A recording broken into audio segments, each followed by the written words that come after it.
This is lesson 2.4 in elementary algebra. This may be the first of many videos. It may just be one. We'll just kind of see how fast we get through this. The name of this section is solving linear equations.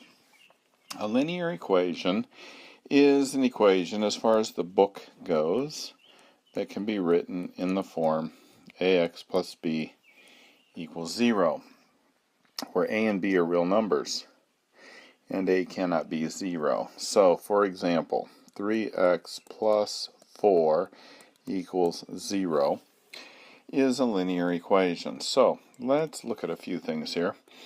Usually, when they give you an x like that, let me get my little arrow thing, that stays constant. The a and b means that they're just some number that we can put in there. So I put a 3 in for a and a 4 in for b. It doesn't really matter. But one of the things that a linear equation does is that when you draw a picture of it on a graph, it is a straight line. That's why it's called a linear equation. It's because when you draw it on a graph, it makes a straight line. And you did some of those in pre-algebra or in past algebra classes if you didn't have to take pre-algebra. And if you remember, you had, an XY axis, and then you graphed and you got something like that. That yellow line is a straight line, and it's the equation of that. The name of that line looks somewhat like this. It has a number in front of the x and then just a number. Therefore, it's called a linear equation. Okay, so a bunch of rambling there for that bit of information. So, let's just do some of these. They're pretty much just like we've been doing. We're just going to kind of combine a lot of things together. So if we have something like this, plus 4 equals 13. Now there are lots of methods to solve these problems. And as long as you follow the rules, and you follow the rules correctly, you will always get the right answer. So I do them a little bit different than what the book does, but that's okay. As long as the method is correct, we're okay. All right, so again, we're going to follow the whole PEMDAS method. So, parentheses. We can't do anything with what's in the parentheses, but what we're trying to do is take the parentheses off. So we do distribution. And the parentheses come off. Now we can start combining things.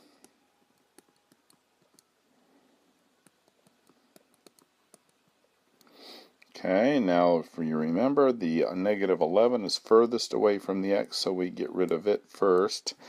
Let's do it this way. So it's got a negative sign, so we add 11 here and add 11 here. We do its opposite so that it turns into a 0, because negative 11 plus 11 is 0. Then we divide by 3, and we get x equals 24 divided by 3, and 24 divided by 3 is 8. Now if we take that and put it back into that original equation, we get 3 times 8 minus 5 plus 4, and does that equal 13? So that's 3. 3 times 3 is 9, plus 4 equals 13. Yes, it checks, so we're good to go. All right, let's look at example number 2 here. Example 2 has 5 times x minus 3 plus 2 equals 5 times 2x minus 8 minus 3. Okay, so this is a little bit more complicated. The rules still follow. Parentheses, to get rid of the parentheses, we distribute. Parentheses, we distribute. Okay. Combine these two. So 5x minus 13 equals 10x minus 43. I shouldn't have to explain how I did this anymore. I mean, you should be able to see what we're doing here. All right, so again, we have a 5x over here and a 10x over there. And remember what I said in the last section.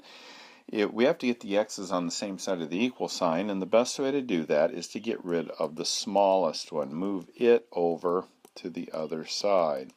So that goes away, and we get negative 13 equals 5x minus 43. Okay, not so bad so far. Now we have to get rid of this, right? So we're trying to get rid of everything that is connected to that x. So I'm going to add 43 here and add 43 here. And the reason I add again is because of that negative. You do the opposite, and that turns into a 0. Negative 13 plus 43 is 30, and that equals 5x. Now we divide by 5, and that goes away, and our x is 30 over 5, or 6. All right, jump up to example number 3, and these are going to get more complicated as we go, so if you're struggling with these a little bit, it's just going to take practice. You'll start coming. And make sure you ask me questions if you're just not seeing how I'm getting certain things. Okay, so we have a y instead of an x, not a big deal.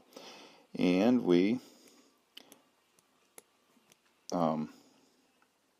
do our distributive property. Gosh, I can't think. And what I'm doing is I'm multiplying negative 3 times 2, negative 3 times 1. Okay, don't forget to multiply that negative, because that puts the negative here and it puts the negative here, which is what we want. Alright, so let's combine this with this. So 7 minus 3 is 4. Okay, now I'm going to get rid of this 4 here because it's the furthest from the y, and it keeps us from getting the y by itself. Now right now it's a positive 4, so to get rid of it, we subtract 4 to both sides. And that negative in front of that 6 still is there. Okay, oops, how did that happen? So, we need to get rid of that negative 6. Well, it's being multiplied by the y, so to get rid of it, I divide it. And that goes away, and y is 12 divided by negative 6. A positive divided by a negative is a negative. 12 divided by 6 is 2, and we're good. So this is example 4. Boy, there's a lot of stuff here.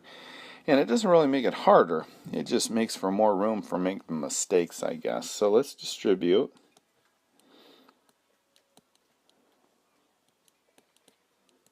And remember that negative.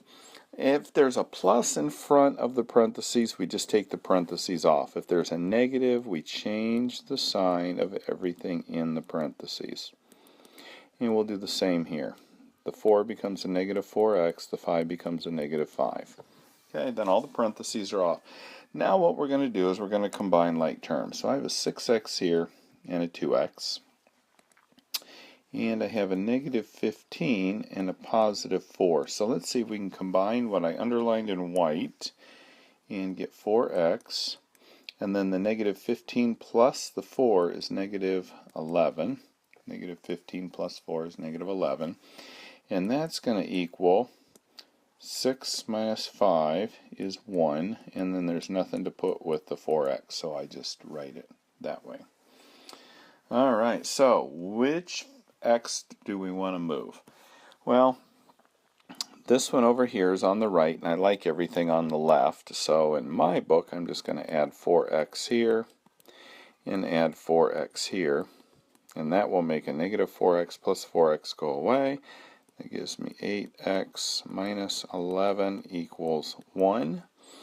And again, in order to solve this, we're getting rid of the numbers that are the furthest away from 11. The 8 is right there, or x, the 8 is right there by it.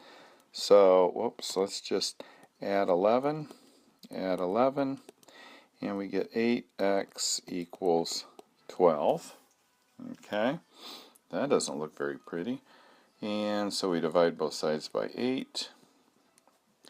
Those go away, and x equals 12 over 8. Now, what number goes into both 12 and 8? Well, 2 does. That gives me 6 over 4, but 2 goes into both of those too. And I get 3 over 2, and that is the furthest I can reduce it to. So my x is 3 over 2. And that is example number 4. Alright, so we're going to get into some fractions and some decimals. So we've still got half a dozen more examples to go. So I'm going to, well, gosh, I've got 5 minutes. Let's go ahead and do one more in this video, and then we'll stop and go to another video. Alright, so we are going to do example number 5, and it says 2/3 x plus 1/2 equals -3/4. Alright, so we're dealing with fractions here. Now, if you're like most people, you're not one that really enjoys fractions.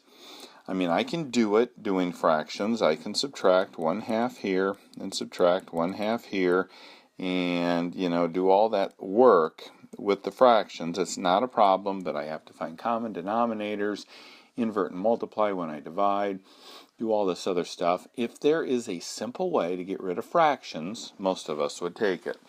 And there is a somewhat simple way.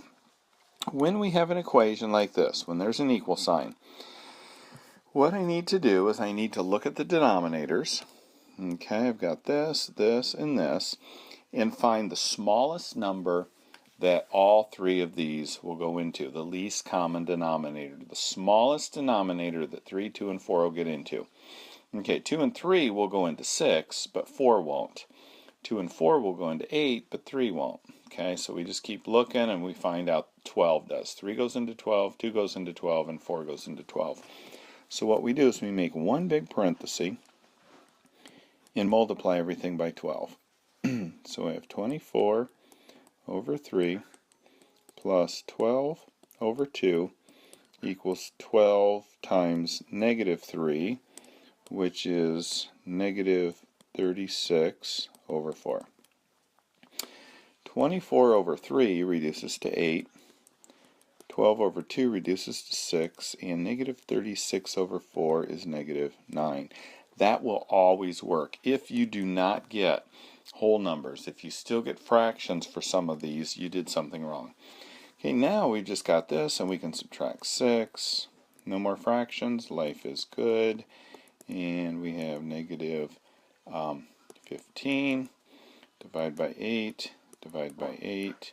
Those go away, and our answer is -15/8. We don't have to change anything back to fractions. We don't have to do anything. We just made the fractions go away, and we can do that. Okay, so let's do example 6 in the next video. We get a little bit more complicated fractions, and we'll go from there.